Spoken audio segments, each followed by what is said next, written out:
Como presidente de Nueva Economía Forum, tengo el honor de darles la bienvenida y agradecerles su asistencia al Fórum Europa, la tribuna política que organizamos con la colaboración de Asisa, BT y Red Eléctrica de España.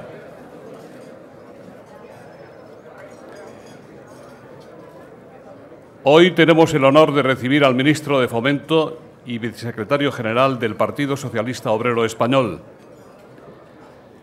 Prueba del interés que despierta esta comparecencia es la multitudinaria asistencia a este acto que desborda los salones y el hall del Hotel Ritz.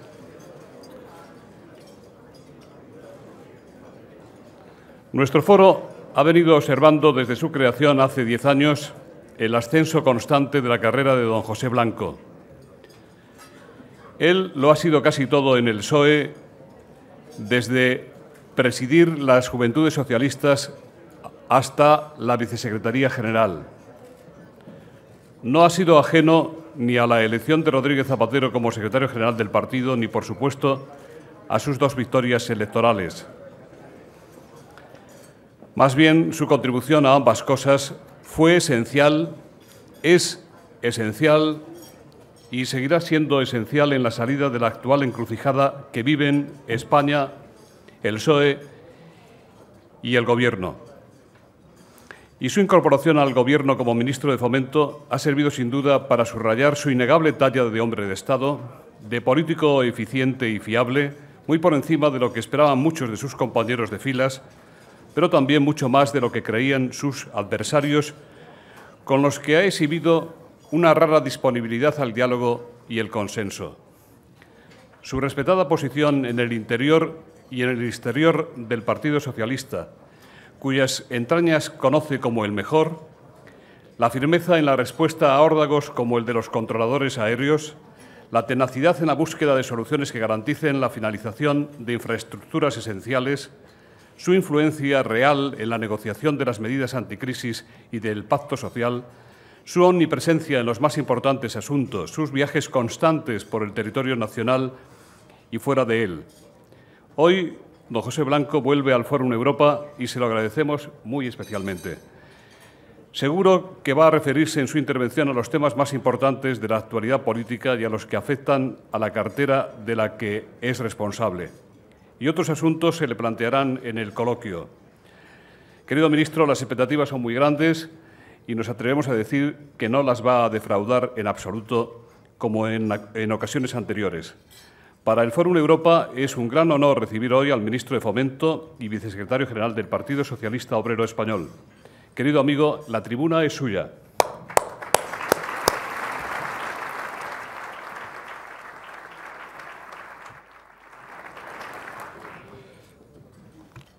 Muy buenos días a todos y a todas, autoridades, miembros del mundo empresarial, económico, social, señoras y señores.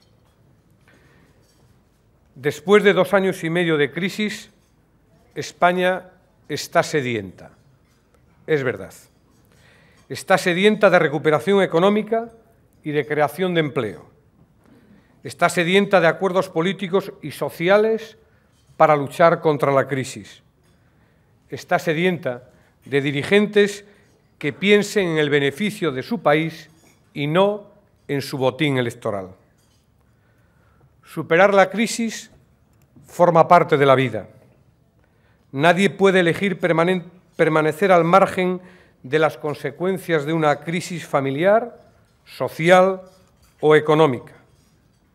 Sin embargo, cualquiera puede decidir con qué ánimo queremos afrontar cada reto. Y eso es una decisión que determina siempre el resultado de nuestras acciones. Podemos mirar a los problemas de frente o sencillamente bajar la cabeza. Podemos responsabilizarnos de nuestro propio futuro o pasarnos el tiempo lamentándonos de los errores del pasado. Y os aseguro que para salir de una crisis como esta, de estas dimensiones, lo peor que podríamos hacer es dejar que pase el tiempo. Desde mi experiencia en el Ministerio de Fomento, sé bien lo que representa enfrentarse a momentos y a situaciones difíciles. En este último año hemos tenido las mayores nevadas de las últimas décadas. La nube de cenizas que paralizó el espacio aéreo europeo bajo presidencia española. El ajuste presupuestario más severos de todos los departamentos del Gobierno y el envite de los controladores aéreos. Todos estos retos los hemos venido superando con espíritu de encarar los problemas de frente y con un continuo afán de superación. Y lo que es más importante, lo hemos hecho sin aparcarnos del camino hacia la consecución de los objetivos del Ministerio de Fomento. Las reformas estructurales en puertos, aeropuertos y ferrocarriles de mercancías para situar a España como uno de los países con el sistema de transporte más eficiente del mundo. La culminación del proceso de ajuste y reestructuración de la construcción residencial para consolidar en España un sector inmobiliario que tenga un desarrollo equilibrado y saneado. El desarrollo de un exhaustivo sistema de control de costes para mejorar la eficiencia de cada euro invertido en la obra pública. El despliegue de una estrategia internacional junto a nuestras empresas, muchas de ellas hoy aquí, para situar a España como foco de referencia global para los países que quieren impulsar su sistema de transportes y para potenciar inversores en nuestro sector inmobiliario. Creo que todos estos esfuerzos han sido recompensados este año, tal y como atestigua alguno de los ejemplos y cuenta resultados que les voy a poner.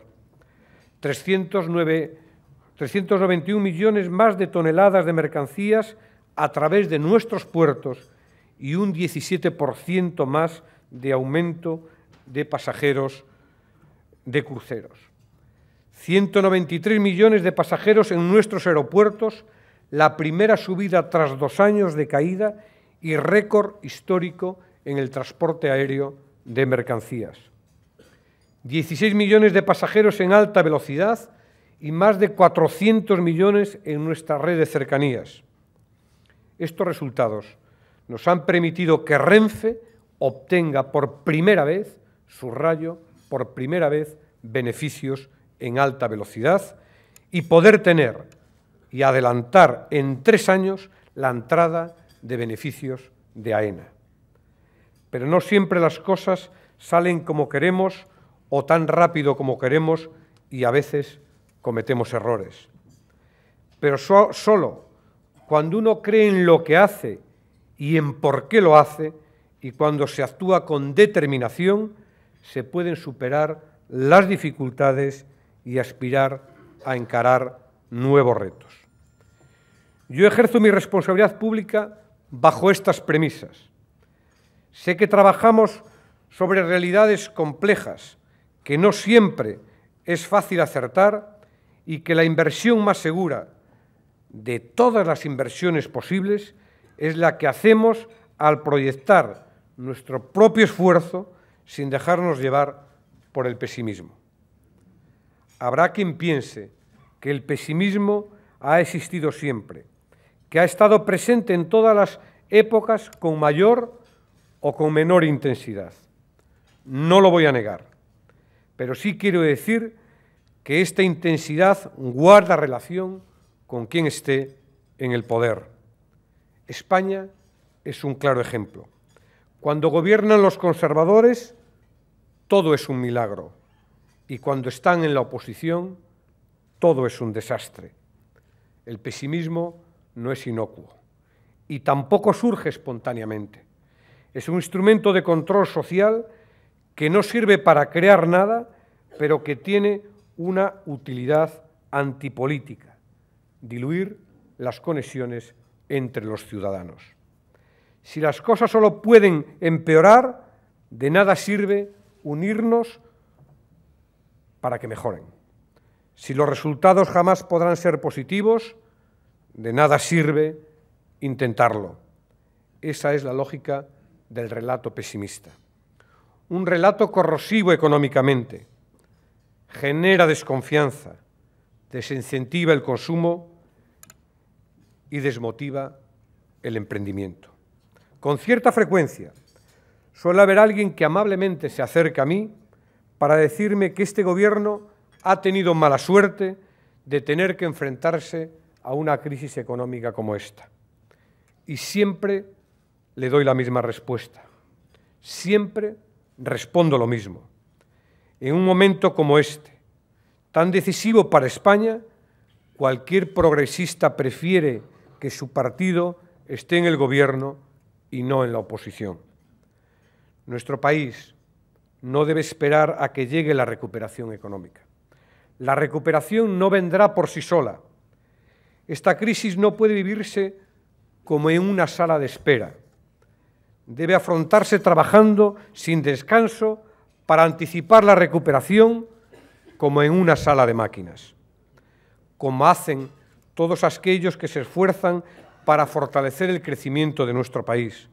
Desde luego, los mejores empresarios, quienes deciden abrir una empresa, quienes deciden contratar un trabajador, quienes abren una nueva línea de negocio. Todos ellos nos demuestran que para anticipar la salida de la crisis no se puede dejar pasar el tiempo. Ahora son muchos quienes dicen que es necesario hacer reformas. Pero limitarse a decirlo no contribuye a anticipar la salida de la crisis. En democracia hay que demostrar que se confía en la madurez política de la ciudadanía, en explicar con claridad qué es lo que hay que hacer y cómo hay que hacerlo. Cuando se habla de empleo, no basta con decir que hay que reducir el número de desempleados, hay que decir cómo. Cuando se habla de pensiones, no basta con decir que hay que garantizarlas, hay que decir cómo. Cuando se habla de recortar el gasto público, hay que tener el coraje y el compromiso democrático para decir dónde se recorta y cómo se recorta. En este sentido, el mensaje del Gobierno es claro. Nuestras reformas tienen una orientación clara para responder a los desafíos de futuro, reforzar nuestro estado del bienestar, estimular la competitividad de nuestras empresas y garantizar la sostenibilidad de las cuentas públicas. Hacemos reformas para que el estado del bienestar no sea un recuerdo del siglo XX, sino el eje vertebrador del siglo XXI. Y para ello es irrenunciable abordar, por ejemplo, la reforma del sistema de pensiones. Podemos discutir la realidad, pero es inútil negarla. Si hoy hay 4 personas en edad de trabajar por cada pensionista, en el año 2050 solo habrá 1,5. Vamos a reformar, pues, las pensiones para que sigan siendo un elemento decisivo de cohesión intergeneracional. Nuestro propósito es garantizar la viabilidad financiera de las pensiones públicas, tal y como hoy las conocemos, un sistema avanzado que supere los métodos de capitalización exclusiva que algunos proponen de forma recurrente. Pero posiblemente, de todas las reformas que estamos llevando a cabo, la del sector financiero y, en particular, la de las cajas de ahorros sea la más perentoria. La reforma que aprobamos avance en la profesionalización de los gestores y en la facultad de conseguir fondos privados para recapitalizarlas. Es una reforma que busca la transparencia, la competencia y la máxima salvaguarda de los recursos públicos. Soy consciente de las inquietudes que existen sobre los riesgos asumidos por nuestro sector financiero en el sector inmobiliario. Y estoy convencido, absolutamente convencido, de que la transparencia es un ejercicio esencial y lo es por un principio básico. es preferible poner luz en los problemas particulares que a soportar la sombra de esos problemas aislados que genera, sobre todo, el sector financiero. La orientación de la reforma es plenamente estructural para fortalecer todo nuestro sistema financiero. Preferimos abordar la situación desde la raíz y no aplicar soluciones parciales que solo servirán para ganar tiempo a costa de prolongar las dificultades durante décadas. Por eso ayer mismo la vicepresidenta económica del Gobierno anunció un plan para el fortalecimiento del sistema financiero con el objetivo de reforzar su credibilidad, de potenciarlo y, a su vez, con el objetivo de permitir que fluya el crédito a las empresas y a las familias. En cuanto a la reforma del mercado de trabajo, partimos de una premisa. Nuestro mercado de trabajo es ineficiente, pero además de ineficiente, es injusto. Los jóvenes y los trabajadores menos cualificados están abonados a los contratos temporales. Por eso la reforma que hemos llevado a cabo busca superar la dualidad de nuestra fuerza laboral. Tenemos sobre la mesa un programa amplio para reforzar las políticas activas de empleo, como las que ayer mismo el ministro de Trabajo y las comunidades autónomas hablaron sobre ellas, y también para reformar la negociación colectiva. Estas reformas persiguen básicamente un objetivo: que las crisis y las recesiones que inevitablemente tiene que asumir una economía o que inevitablemente tiene que asumir una empresa a lo largo del tiempo no se trasladen automáticamente en el ajuste vía empleo. Por eso, cuando se dice que queremos abaratar el despido, se está señalando precisamente lo contrario de lo que persigue el Gobierno. Y es que la rigidez de nuestro mercado de trabajo, la estructura poco eficiente de la negociación colectiva, hace que la fórmula más sencilla para ajustar la caída de la producción al empleo sea vía despido. Y así, en el año 2009, mientras los precios bajaban y los salarios subían un 3,2%, se destruyeron 1.200.000 empleos. Nuestro mercado de trabajo es tan rígido que ante una crisis económica siempre se rompe por la parte más débil, por la destrucción de empleo.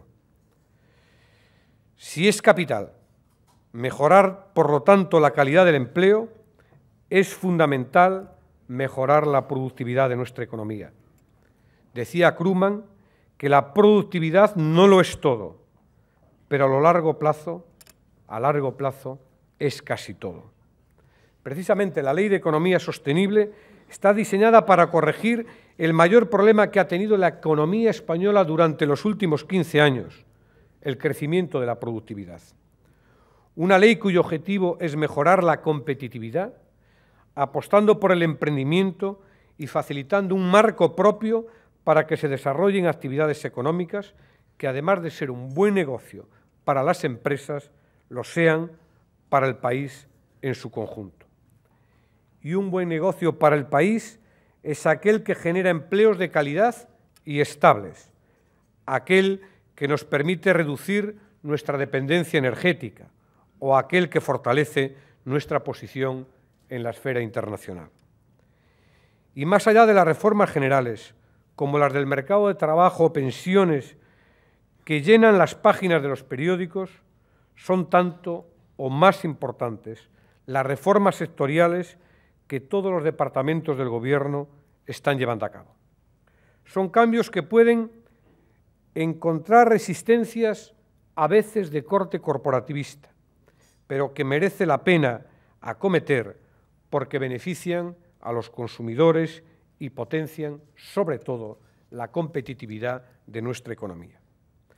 Así, en el ámbito del transporte, además de la clásica actividad inversora del Ministerio de Fomento, también estamos actuando sobre la regulación que permite aumentar la liberalización en el sector y mejorar su competitividad, eliminando, a su vez, barreras administrativas. Para ello, hemos impulsado un paquete de acciones a desarrollar en 5 años que afectan tanto al sistema aeronáutico español como al transporte marítimo y por carretera. Y hemos impulsado la reforma de todos los sectores del transporte marítimo con la nueva ley de puertos, del transporte terrestre con el impulso al transporte de ferrocarril por mercancías y del transporte aéreo con las reformas del sistema aeroportuario. Quiero decirlo y reafirmarlo, sí, vamos a introducir capital privado en AENA y vamos a liberalizar el modelo aeroportuario.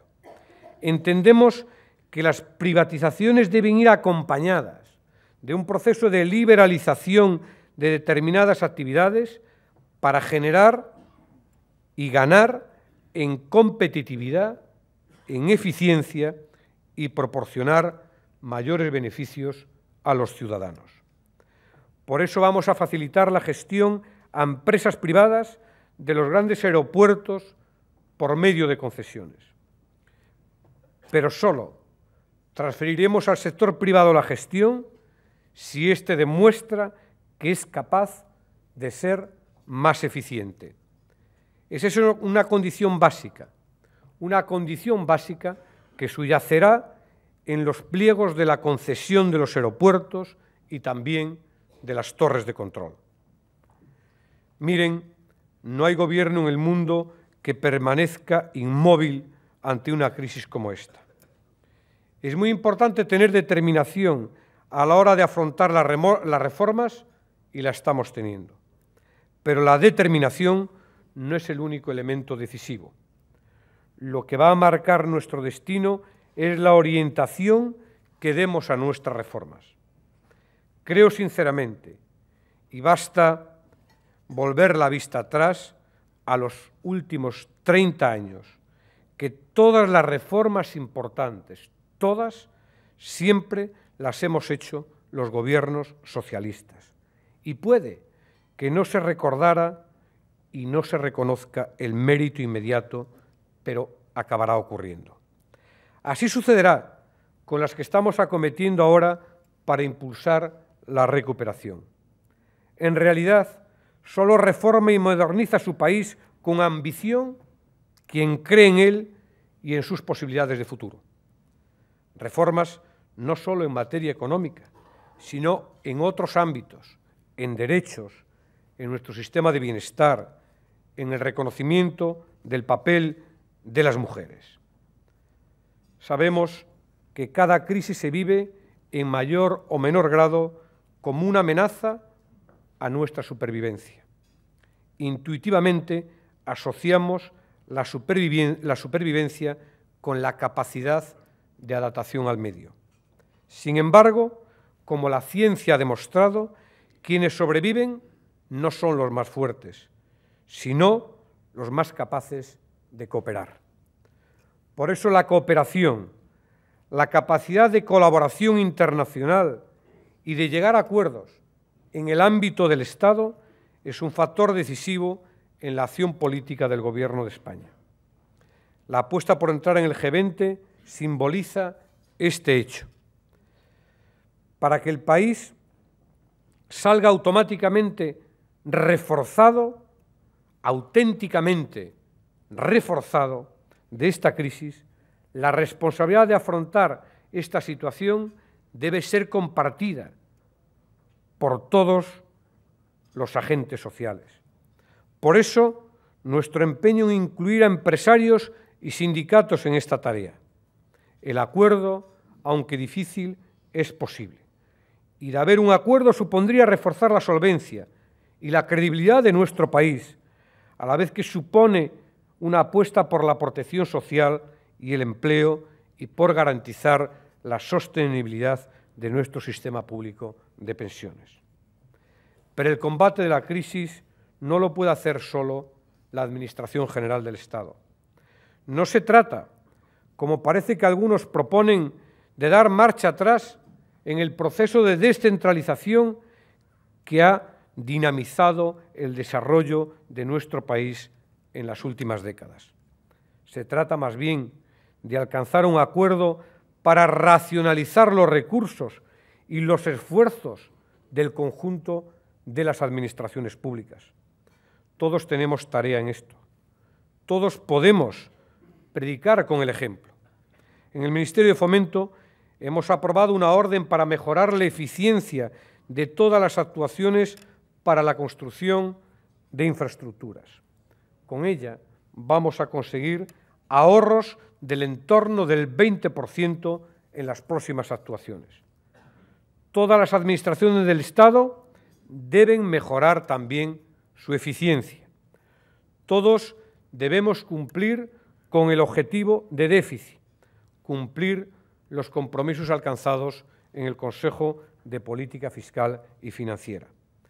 Y para eso no hay que eliminar autonomía, no hay que alejar el poder de los ciudadanos, hay que mejorar la cooperación y la coordinación. El tiempo de cambio también es el tiempo propicio para dejar atrás viejos tópicos. La descentralización no es menos eficiente, no. A España le ha ido bien con este modelo. Tampoco le ha ido mal a Estados Unidos, a Alemania o a Canadá, estados tan descentralizados como el nuestro. De hecho, sin el modelo autonómico del que nos hemos dotado, sería impensable haber alcanzado en tan poco tiempo el grado de progreso, bienestar y cohesión social y territorial actual. También es cómodo, y a veces común, acudir al tópico de la dictadura de los mercados. Tan cómodo como pensar que el modelo económico con el que crecimos en el pasado será el que nos servirá a hacer crecer a nuestro país en el futuro. No deja de ser irónico que justo en el momento en el que se está produciendo la mayor regulación de los mercados financieros, desde los años 30 del siglo pasado, se hable de una supuesta dictadura de estos mismos mercados. Mientras que antes, cuando una regulación financiera excesivamente lasa incentivaba a familias y a empresas a endeudarse por encima de sus posibilidades, permitiendo la venta de productos financieros altamente tóxicos, eran muy pocos los que les molestaba el poder de los mercados. No, ni los mercados son tan malos ahora, ni eran tan buenos antes. No vivamos esta crisis olvidando cómo hemos llegado hasta aquí. Todo el mundo ha aceptado, a estas alturas, que estamos atravesando la mayor crisis económica mundial desde el año 1929. Pero todavía no todos han interiorizado que la escala de cada crisis es proporcional a los cambios económicos, sociales y culturales que genera su superación. España es un buen ejemplo de ello. La etapa de transformación más importante que se ha vivido en nuestra historia reciente estuvo enmarcada en el final de la década de los 70 y en la década de los 80, en los años que siguieron a la crisis mundial del petróleo. Fue sobre todo una época de cambio de régimen político, pero también de reformas cruciales en el ámbito socioeconómico. Muchas de ellas fueron muy difíciles e incluso muchas de ellas fueron muy impopulares. La reconversión industrial, por ejemplo, es un claro ejemplo que no puede olvidarse. Sin haber tomado aquellos pasos, no podríamos haber adquirido las tasas de crecimiento que nos permitieron construir y mantener el estado del bienestar actual.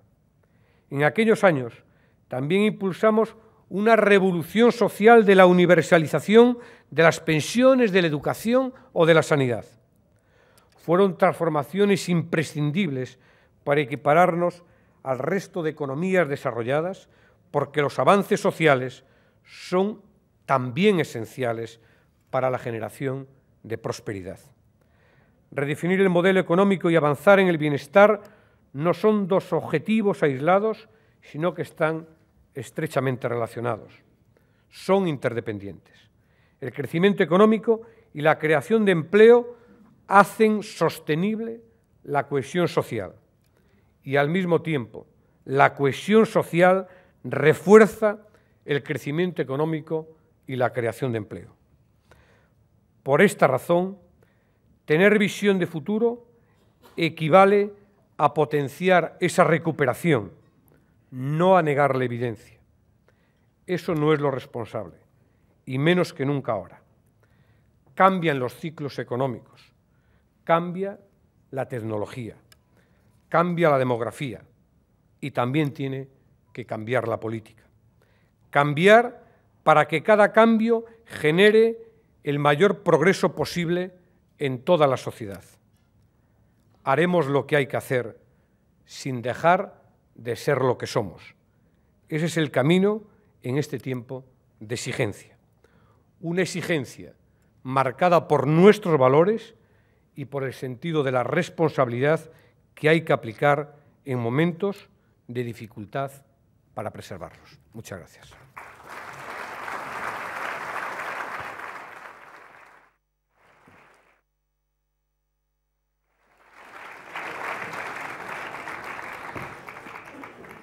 Ministro, muchas gracias por su intervención. ¿Cómo tiene usted de limpia la mente esta mañana?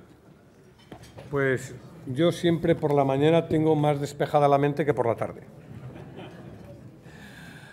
Muy bien. Muchas preguntas. Feliciano Tisera, de Reuters, dice, ¿podría decirnos o adelantarnos en qué situación se encuentra el proceso de adjudicación a compañías de las torres de control aéreo? ¿Qué compañías ve con mayores opciones?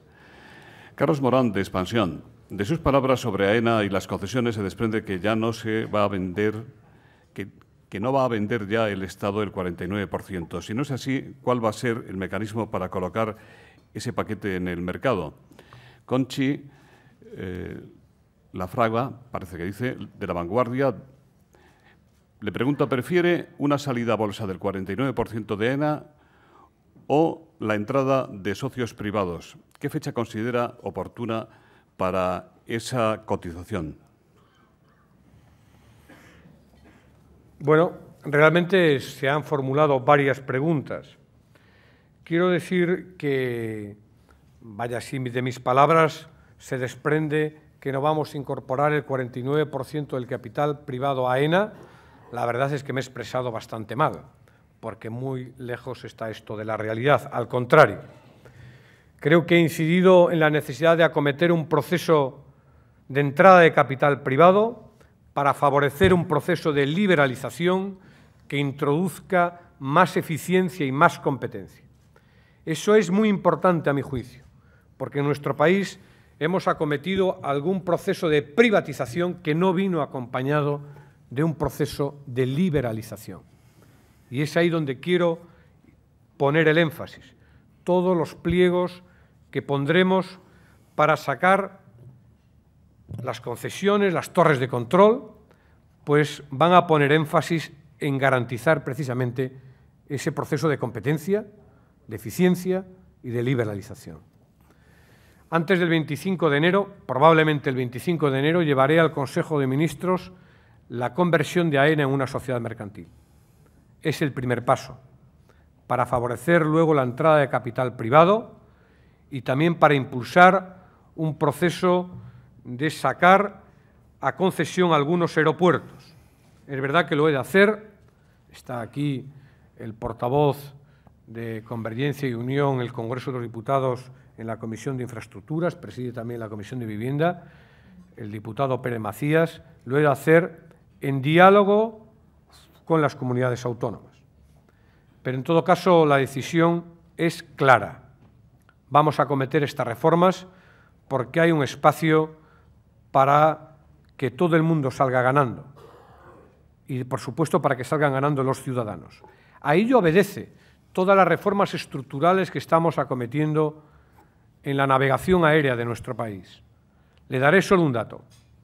En el año 2009 hemos pagado en horas extraordinarias en navegación aérea por el sistema de control 360 millones de euros, aproximadamente. En el año 2010 hemos pagado 3 millones de euros, 360 frente a 3. Eso demuestra que las reformas que hacemos son de gran calado, que tratan de evitar costes. Eso permite que AENA y su cuenta de resultados anticipe los beneficios en 3 años. Eso permite que puedan bajar las tasas de navegación aérea y equipararlas a la media europea cuando estaban por encima de la media europea. ¿Cómo vamos a hacer la entrada del 49% del capital? Lo estamos estudiando. Iremos dando los pasos. De momento vamos a sacar los concursos para que la gente nos acompañe en ese proceso, desde el punto de vista de aquel asesoramiento imprescindible y necesario que es imprescindible para acometer este ambicioso plan. Me pregunta cómo está el proceso de adjudicación de las torres de control. Sabe que todo lo que hacemos en el Ministerio de Fomento es en base a la publicidad, la transparencia y el concurso. Por lo tanto, cuando se presenten las empresas, de acuerdo con los pliegos, y se falle el concurso, sabremos quién es el resultante del mismo. En todo caso, hay un grupo de empresas que ya han procedido a su homologación para ser proveedores de servicio y, por lo tanto, están en condiciones de poder competir en ese proceso de liberalización de las torres de control de nuestro país. Roberto López, de La Razón, dice: ¿ha habido avances sustanciales en la negociación entre AENA y los controladores o será imprescindible la intervención del señor Pimentel, el que fuera ministro de Trabajo? Bueno, ha habido avances muy importantes. El primer avance importante es que fuimos capaces de ponernos de acuerdo sobre el objetivo de un laudo posible y sobre el mediador, lo cual significa que con fecha fija va a haber un nuevo convenio después de tantos años sin acuerdo y prorrogando una situación sencillamente que era insostenible. Esto, por lo tanto, es un gran acuerdo que tiene fecha y que, por lo tanto, resuelve un conflicto laboral que se venía planteando y que acabará con una serie de privilegios que se estaban consolidando.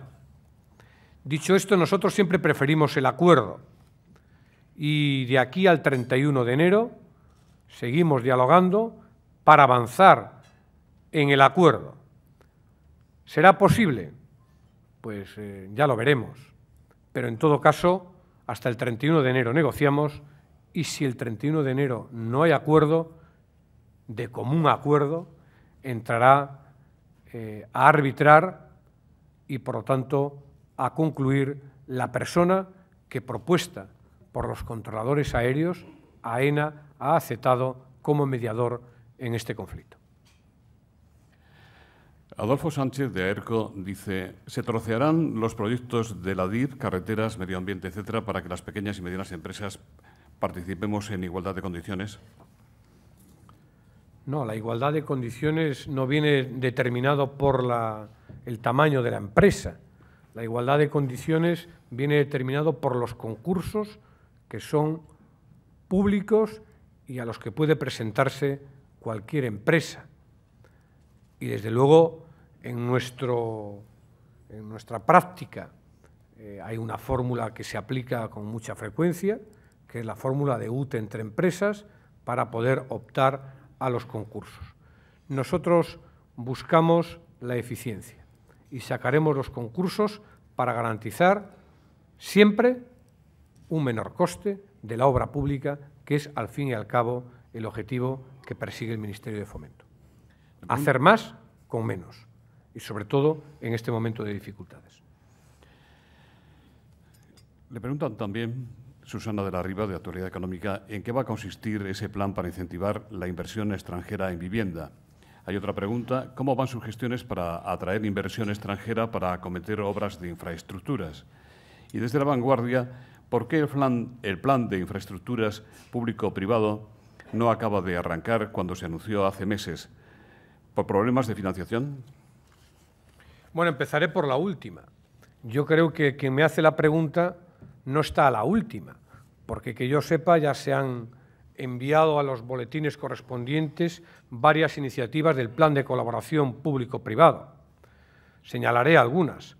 La plataforma logística de Aranjuez, por hablar de un tema importante en la Comunidad de Madrid, que tantas veces me reclamó el alcalde de Aranjuez y el secretario general del Partido Socialista, Tomás, y que además obedece a una necesidad y es una respuesta estratégica al transporte de mercancías.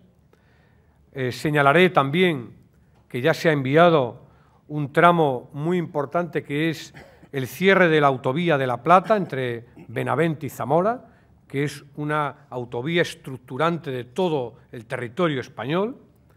Hemos mandado al Boletín de las Comunidades Europeas, que es previo al Boletín Oficial del Estado, la alta velocidad, lo que queda para concluir la conexión de alta velocidad a Galicia. Bueno, he puesto algunos ejemplos, no quiero ser prolijo, hay alguno más, pero en todo caso el plan sí ha arrancado de acuerdo a los objetivos que nos habíamos señalado. He de decir que hemos mantenido una serie de encuentros con el sector inmobiliario y con el sector financiero en relación al stock de viviendas, sobre todo al stock de segunda vivienda. Hemos acordado tomar una serie de medidas, alguna encaminada a garantizar una mayor seguridad jurídica al futuro comprador y, desde luego, abrir una ronda internacional en los mercados que son susceptibles precisamente de comprar este tipo de vivienda, que empezaremos muy pronto, en el que todo el sector tiene depositada una enorme esperanza y que promoverá la secretaria de Estado de Vivienda, la ministra Corredor, aunque yo le acompañaré a alguno de esos viajes tal y como tenemos planificado.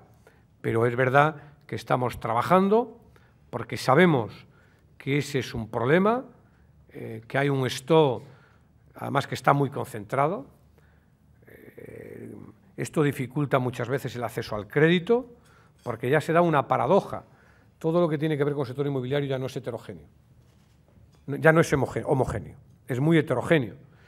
Hay provincias donde ha subido el precio de la vivienda, hay provincias donde sigue bajando, hay provincias donde hay demanda ya de nueva vivienda y hay un exceso de concentración de oferta de vivienda en algunos lugares del territorio.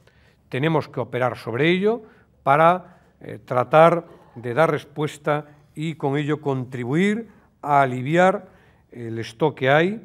Estaremos haciendo un bien al sector que podrá de nuevo activar su recuperación. No se va a poder construir nunca más como se ha construido hasta ahora, pero sí que el sector de la construcción es un sector importante también para la economía de nuestro país en su justa dimensión y eso es precisamente en lo que estamos trabajando. Carolina Jiménez, de Europa Press, ¿cree usted, como su compañero de partido, José Bono, que el café para todos ha podido ser un error? Mire, yo lo que no creo es en los lugares comunes generalizados. Yo creo que España ha vivido, España ha vivido el mayor momento de desarrollo económico, social, de prosperidad. Se ha avanzado en cohesión territorial, en cohesión social. Lo sabemos muy bien aquellos que somos de comunidades autónomas y de origen humilde. Sabemos muy bien la gente que somos de pueblo, de los pueblos de Lugo, de muchos pueblos de España, cómo se ha transformado este país, cómo ha avanzado en oportunidades de la gente, en derechos de ciudadanía, en igualdad. Y eso ha sido posible en gran medida al proceso de descentralización y de desarrollo autonómico de nuestro país. Por lo tanto, no podemos negar esto. No podemos pensar, y algunos piensan siempre, solo en Madrid y los alrededores. Este es el debate que se produce en nuestro país, muchas veces. Permítanme que diga una cosa, y que la diga aquí en Madrid. Cuando en el año 2003 se decidieron qué corredores se incluían en las redes prioritarias transeuropeas, no fue una casualidad, que no se incluyera el corredor del Mediterráneo. Fue una decisión política, porque quien gobernaba no concibía una España en malla, seguía concibiendo una España radial. No cree, por lo tanto, en ejes de desarrollo distintos a esa visión centralista. Por lo tanto, no fue un olvido o no fue una casualidad, fue una apuesta estratégica. Y yo no diré quien siempre se acerca a mí para decirme, no lo diré de momento, quien siempre se acerca a mí para decirme, oye, replantéate lo del corredor del Mediterráneo. Bueno, pues esta es la visión que yo no quiero de España. España tiene mucha capacidad de poder desarrollarse y de poder crecer. Y hay que favorecer ese crecimiento y ese desarrollo. Y eso no es incompatible.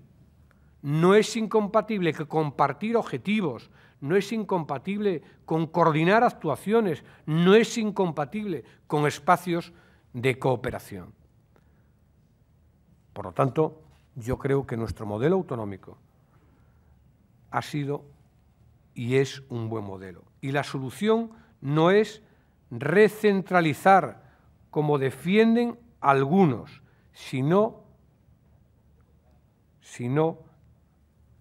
racionalizar. No podemos recentralizar, tenemos un espacio para racionalizar. Y esa es la tarea que tenemos que hacer.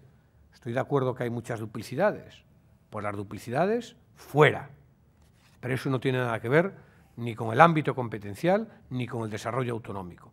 Porque si duplicidades puede haber en el ámbito de las autonomías, duplicidades también puede haber en el ámbito de la Administración central. Jordi Armenteras, de RACUN, dice: la huelga salvaje de maquinistas de Renfe vuelve a provocar hoy el caos en la red de cercanías de Barcelona. ¿Cómo lo va a resolver? Sobre este mismo tema, María Sánchez, del Grupo Media, dice: los precios del gasóleo rozan máximos casi históricos y cada vez más los transportistas denuncian su difícil situación. Teme una posible huelga del sector de transporte de mercancías por carretera. Eladio Meizoso, de la cadena SER: ¿está habiendo una huelga ilegal de maquinistas de Renfe en Cataluña? Bueno, como saben, la transferencia y, por tanto, la competencia de cercanías ya es de la Comunidad Autónoma de Cataluña. Y yo estoy dispuesto siempre a cooperar con la Comunidad Autónoma para resolver los problemas. Pero ya no es mi competencia. En función del desarrollo del Estatuto de Autonomía, hemos procedido a esa transferencia y, por lo tanto, no era conocedor en este momento de que hubiera una huelga salvaje, pero en todo caso yo siempre estoy en contra de las huelgas salvajes. Yo siempre defiendo el derecho a la huelga, porque es un derecho constitucional, pero eso. Por lo tanto, la respuesta está dada. La siguiente pregunta, no sé cuál era, porque no he tomado nota. Pues era sobre una eventual huelga del sector de transporte de mercancías por carretera. Efectivamente. Bueno, tengo la impresión de que algunos incluso la están alimentando. Me voy a reunir con el sector en los próximos días, en unos encuentros que tengo periódicos, para tratar de hablar con ellos. Nosotros hemos adquirido con el sector unos compromisos en el año 2008 que estamos desarrollando y, desde luego, estoy seguro que a través del diálogo se podrán afrontar los problemas. Es verdad que nadie le puede echar la culpa de la subida del precio del petróleo al gobierno de Rodríguez Zapatero, aunque no habrá quien le eche la culpa también de esto. Las cajas de ahorro se han quejado de que el Gobierno, anunciando una reforma sobre la reforma, está causando inseguridad jurídica. Le preguntan si no le parece que la entrada de fondos de inversión extranjeros en las cajas despersonalizará a las entidades su dedicación a las regiones y, en definitiva, se romperá el equilibrio del sector financiero español. ¿Vería usted bien que bancos españoles compraran cajas y que las controlaran? Roberto Arias, de Punto Radio, ¿no cree que se ha tardado demasiado tiempo en abordar el problema de las cajas y, como consecuencia, ha generado más desconfianza en los mercados? Y Adolfo Falleres dice, ¿usted cree que las cajas van a facilitar créditos en los próximos meses cuando por cada 1.000 euros de nuevos créditos tendrán que captar 80 euros más de capital?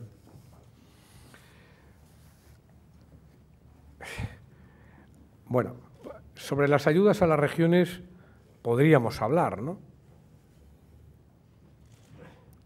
Podríamos hablar, por ejemplo, dónde se concentra el sector inmobiliario, en qué entidades financieras se concentra el sector inmobiliario. Incluso podríamos preguntarnos por qué. Pero en todo caso no quiero entrar en este debate, que no es el debate ni es la pregunta que se me formula. Lo único que trata de hacer el Gobierno es garantizar la solvencia de nuestro sistema financiero. Solo la solvencia y fortaleza de nuestro sistema financiero puede ayudar a la recuperación económica, puede ayudar a la confianza en nuestro país, puede garantizar la sostenibilidad y, por lo tanto, ese es el objetivo del Gobierno: generar confianza, generar credibilidad, generar sostenibilidad. Siempre algunos formulan las preguntas de la misma forma. ¿Por qué se hace tarde la reforma? Algunos que incluso hasta hace 2 días, no digo que sea el caso, decían hay que hacer esa reforma. Siempre hay un pero a las decisiones que toma el Gobierno. Esto es lo que toca. Siempre se le pone un pero a todo. Cuando se hace, ¿por qué se hace? Y cuando no se hace, ¿por qué no se hace? Pero en todo caso, lo que podemos y vamos a hacer, lo que estamos haciendo en materia de cajas, es erradicar cualquier sombra de duda sobre nuestro sistema financiero para que éste sea motor del crédito y motor de la recuperación económica. Y las entidades financieras que estén bien musculadas, que hayan gestionado bien, no tendrán problemas. Y si alguna tiene problemas, tendrán que preguntarse por qué los tiene y tratar de resolverlos y no culpar al mensajero del problema.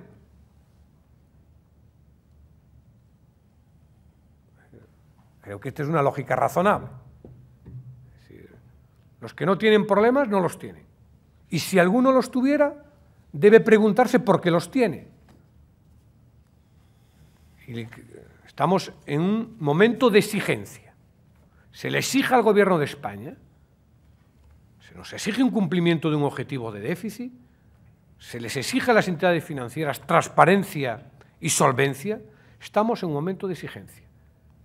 Y nadie puede quedar excluido de esa exigencia si queremos ser un país sólido, solvente, con capacidad de afrontar los desafíos, de anticipar la recuperación y de ganar la batalla en la que estamos, la batalla de la crisis. José Manuel González Huesa, director de Servimedia. En estos días claves para la reforma de las pensiones, ¿se está más cerca del acuerdo o del desacuerdo con los sindicatos? ¿Es posible un acuerdo con el PP sobre pensiones con los populares? ¿Sería factible una reforma de pensiones sin el apoyo sindical y con acuerdo parlamentario con el PP? Bueno, sería deseable un acuerdo con el Partido Popular. ¿Es posible? Es difícil, porque el Partido Popular se ha instalado en la demagogia más absoluta. ¿Hay que hacer reforma del mercado de trabajo? Dice todos los días, pero no dice en qué consiste esa reforma del mercado de trabajo. Y cuando se plantean, busca la excusa para agradar no sabemos a quién. Dice todos los días que hay que hacer reformas del sistema de pensiones, pero no dice cómo. Por lo tanto, es difícil poder llegar a acuerdos cuando uno se instala permanentemente en un objetivo, que es que haya elecciones cuanto antes, porque el único que tiene prisa en que haya elecciones es Rajoy, porque teme perder el tren de la crisis y con ello que se esfuman sus posibilidades de llegar a la Moncloa. Nosotros, desde luego, estamos haciendo un esfuerzo de diálogo con los sindicatos y con los empresarios. Entendemos que un acuerdo sería muy positivo para la credibilidad, para la confianza, para la solvencia de nuestro país. Y que sería muy positivo porque de la misma forma que en el año 85 reformamos un sistema de pensiones que garantizó su sostenibilidad para 40 años, ahora queremos hacer un sistema y una reforma que garantice el sistema de pensiones también para los próximos 50 años. Cuando estamos dialogando y hacemos un esfuerzo todos los días y todas las noches casi para poder sustanciar un acuerdo en materia de pensiones, en materia de negociación colectiva, en materia de políticas activas de empleo, con el objetivo claro que es garantizar protección social, garantizar empleo y garantizar la sostenibilidad de nuestro sistema público de pensiones para los próximos 50 años. Ayer el PSOE llegó a un acuerdo con el PP y con CiU para sacar adelante la llamada Ley Sinde. ¿Por qué, en su opinión, no se logró antes si de lo que se hablaban era fundamentalmente de dar garantías a los usuarios en sus derechos? Bueno, no se llegó antes por el Twitter de González Pons.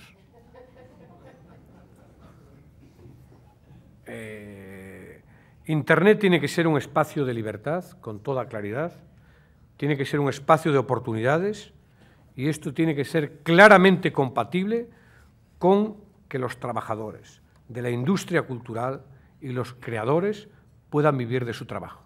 Eso es muy fácil de entender. Eso es lo que se perseguía desde el primer momento y eso es lo que hemos logrado. Garantías para que Internet sea un espacio de libertad y de oportunidades y, a su vez, garantías para que la industria cultural y los creadores puedan vivir de su trabajo. Ese era el objetivo del Gobierno y eso se ha plasmado ahora en un acuerdo. Y nosotros estamos satisfechos de ese acuerdo. Es verdad que algunos le vieron las orejas al lobo para poder llegar al acuerdo. Pero bueno, hemos llegado al acuerdo, que es lo más importante. José Luis Sanchis dice: los resultados electorales indican que la suma de votos de izquierda es mayor que la suma de los votos de la derecha, pero que al distribuirse los votos entre los dos partidos se pierde eficiencia en la obtención de escaños de izquierda. ¿Qué se puede hacer? ¿Cambio de ley electoral? ¿Pacto entre el PSOE e Izquierda Unida? Bueno, yo no estoy necesariamente de acuerdo con ese argumento, ¿no? Y de los acuerdos del PSOE e Izquierda Unida ya tenemos una experiencia que no llevó precisamente al éxito. Yo creo que aquí lo que hay en nuestro país son dos modelos de hacer frente a los desafíos, a los retos que tenemos por delante, que hay una mayoría progresista en nuestro país que cuando acude a las urnas y vota es mayoritaria. Lo ha sido en el año 2004 y lo ha sido en el año 2008. Y ya les anticipo que también lo volverá a ser en el año 2012. Yo estoy muy contento que el Partido Popular organice un festín para celebrar las encuestas. El Partido Socialista lo va a organizar para celebrar los resultados electorales. Este es el razonamiento. Es verdad que la derecha está haciendo todo lo posible para conseguir, o trata de conseguir, el desistimiento del electorado progresista y de izquierdas, pero no lo va a conseguir. No lo va a conseguir. Los ciudadanos siempre votan por expectativas de futuro. Y desde luego Rajoy no es ninguna expectativa estimulante de futuro. Lola Contreras y Luis Tomé dicen: últimamente se le ve a usted más cauto en relación con la continuidad o no del presidente Zapatero, de su presentación o no como candidato. ¿No cree usted que ha llegado el momento de despejar esas incógnitas y que mantenerlas durante más tiempo debilita al partido, da alas a los adversarios y perjudica a los candidatos socialistas en las comunidades autónomas y ayuntamientos? En caso de que Rodríguez Zapatero no sea el candidato porque desee no presentarse, ¿cree que Rubalcaba sería el candidato que más apoyos tendría? Algunos dicen que don Alfredo no está muy dispuesto, pero otros señalan que hará lo que se le pida. Felipe González dijo en este foro hace unos días que la decisión del candidato a la presidencia del Gobierno correspondería al PSOE y alabó a Rubalcaba por su capacidad todoterreno. ¿Debería haber un congreso tras las elecciones del 22 de mayo, especialmente si los resultados para el PSOE son tan malos como algunas encuestas predicen? Bueno, empiezo por el final. Estoy muy satisfecho de que todas las encuestas hagan esos pronósticos, porque los resultados no se van a corresponder con las encuestas.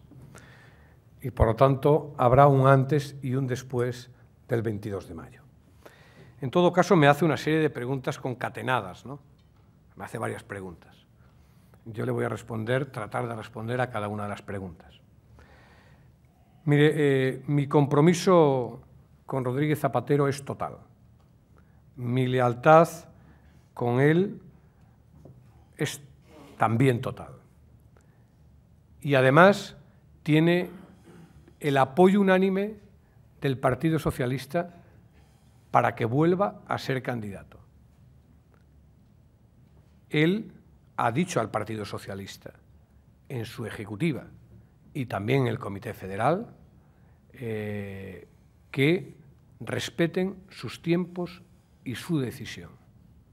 Y el partido está respetando sus tiempos y su decisión.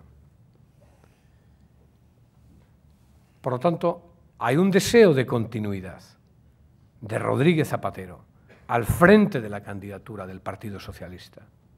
Y ese deseo es mayoritariamente compartido. Si el presidente del Gobierno y secretario general del partido diera un paso atrás, y usted me hace una pregunta en relación a quién podría sustituirle e invoca el nombre de Alfredo Pérez Rubalcaba, yo le tengo que decir que Alfredo es una opción. Algunos dicen la mejor. Mi opinión la daré en el momento en que el presidente del Gobierno anuncia, si es que lo anuncia, en contra del deseo de los socialistas, que da un paso atrás. ¿Algo más que añadir? Ha dejado a mucha gente buscando, interpretando entre líneas lo que usted ha dicho. Si usted quiere precisar algo más, esta es una buena oportunidad, ¿no cree? ¿Lo dejamos? No, si yo le responderé a las preguntas que usted me haga, pero yo puedo precisar todo lo que usted quiera que precise. Muy bien, muchas gracias, ministro, de nuevo por su comparecencia en este foro, y en nombre de Red Eléctrica, de BT y de Asisa, don Jacinto Cabestany va a despedir el acto.